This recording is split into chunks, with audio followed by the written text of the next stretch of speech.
Thousands of years ago, there was a famous Japanese general with a reputation for being an astute and cunning leader.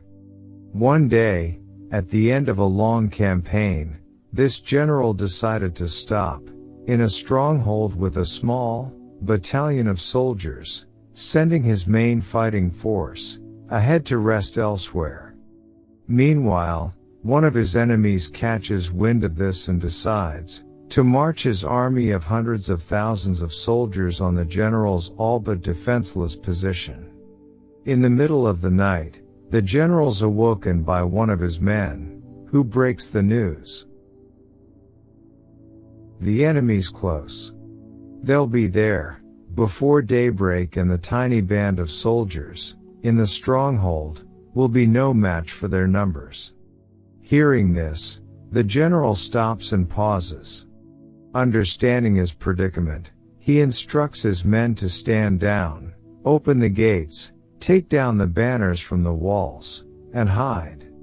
The general then removes his armor, dons a cloak, and sits on the battlements, playing a mandolin as he looks out at the approaching army.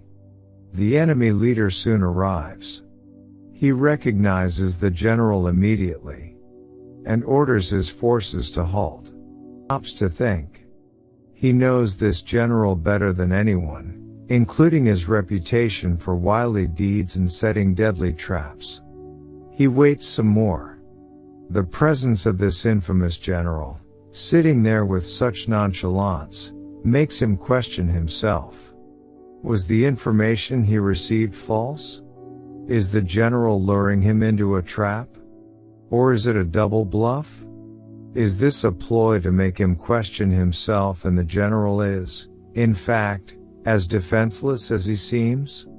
He waits some more, and then he orders his forces to retreat.